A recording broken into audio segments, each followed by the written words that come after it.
కార్మికుల ఐక్యత మా కోరికలను వెంటనే మా కోరికలు వెంటనే మా కోరికలు వెంటనే మా కోరికలు వెంటనే మా కోరికలు వెంటనే కార్మికుల ఐక్యత కార్మికుల ఐక్యత కార్మికుల ఐక్యత వర్ధిల్లాలి కార్మికుల ఐక్యత వర్ధిల్లాలి కార్మికుల ఐక్యత వర్ధిల్లాలి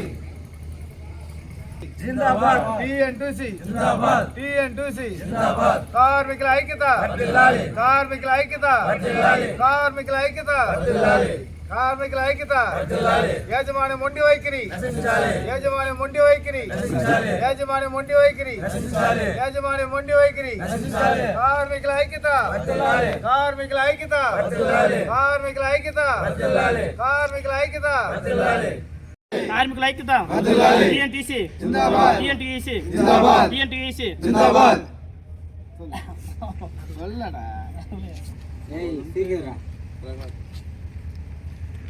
పనిచేస్తున్నాం అన్నదమ్ముల్లాగా రెండు ప్లాంట్ రెండు డివిజన్ అసెంబ్లీ డివిజన్ ఐక్యఫ్ డివిజన్ రెండు డివిజన్లో అసెంబ్లీ డివిజన్ నుంచి అసెంబ్లీ ఐక్యఫ్ అసెంబ్లీ రెండు డివిజన్లో అన్నదమ్ముల్లాగా పనిచేసుకుంటున్నాం. ఏదో ఒకటి ప్రాబ్లం అయినా ఇద్దరు అన్నదమ్ములు సాల్వ్ చేసుకొని పోయేది. అసెంబ్లీ డివిజన్లో ఉండే వాళ్ళు ఆపేసినారు, మేము ఐక్యఫ్ డివిజన్లో ఉన్నాం. వాళ్ళతో పాటు మాకు కూడా ఉద్యోగం కావాలి. వాళ్ళు విధుల్లో తీసుకుంటే మేము కూడా విధుల్లోకి వస్తాం, లేదా వాళ్ళు పంపించేస్తారా మేము కూడా వెళ్ళిపోతాం. మేము బయట వచ్చినామన్నా, బయట వచ్చి 7వ తేదీ నుంచి నిరాహార దీక్ష చేస్తున్నామన్నా. ఇంతవరకు ఎవరు పట్టించుకున్నదిలా. కానీ సిఏ గారికి ఎస్ఐ గారికి అంతా చెప్పి అయిపోయింది సార్. అయినా కానీ ఎవరు 2 వారాలు ప్రజాప్రతినిధులకి ఎవరికి పోలేదు సార్. ఎందుకు తీసుకెళ్ళారు మీరు? ఇప్పుడు మనం శాంతియుతంగా చేస్తున్నాం కాబట్టి వాళ్ళ దగ్గరికి పోలేదు సార్. ఆఫీసర్ గారికి మనం శాంతియుతంగా ఆఫీసులు మన గవర్నమెంట్ తరఫున పోతున్నాం, ఆఫీసుల తరఫున పోతున్నాం కాబట్టి ప్రజాప్రతినిధుల కాడికి ఎవరి దగ్గరికి ఇంతవరకు పోలా. మీరు ఎమ్మెల్యే దృష్టి తీసుకెళ్తారా? ఖచ్చితంగా సార్, ఇదే విధంగా ఉంటే తీసుకెళ్తాం. సోమవారం తీసుకోవడం జరుగుతుంది. 15 సంవత్సరాలుగా సత్యవేడు మండలం తిరుపతి డిస్టిక్ పాల్గొంట గ్రామంలో కాప్రిక్ అనే ఫ్యాక్టరీలో పనిచేస్తున్న 45 మంది కార్మికులని అర్ధాంతరంగా బయటకు తోసేశారు. అది ఏమని అడిగితే ఏమి సమాధానం ఇంతవరకు రాలేదు. దీనికోసం మేము చేస్తున్న రిలే నిరాహార దీక్ష అండి. ఎన్ని రోజులు చేస్తున్నారు? గత 15 రోజులుగా చేస్తున్నాం. మీ ప్రధాన డిమాండ్? మా ప్రధాన డిమాండ్ మమ్మల్ని అందరినీ పనిలోకి తీసుకోవాలి. మాకంతా మేము రెక్కాడితే కానీ డొక్కాని కుటుంబాలు సార్. మేమే కాదు, మా బిడ్డలు స్కూల్ ఫీజులు కట్టాలి.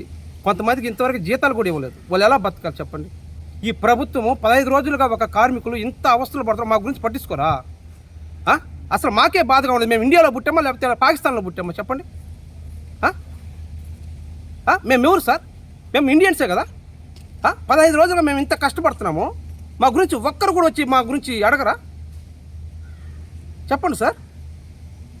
ఎవరెవరో అసలు మా గురించి పట్టించుకునే నాదుడే లేదు.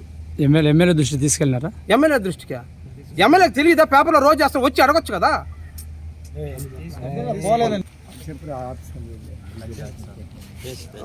ఇంకా ఎమ్మెల్యే దృష్టికి ఏమైనా తీసుకెళ్తారా? ఎమ్మెల్యే దృష్టికి ఏమైనా తీసుకెళ్తాం సార్, కంపల్సరీ తీసుకుపోతాం.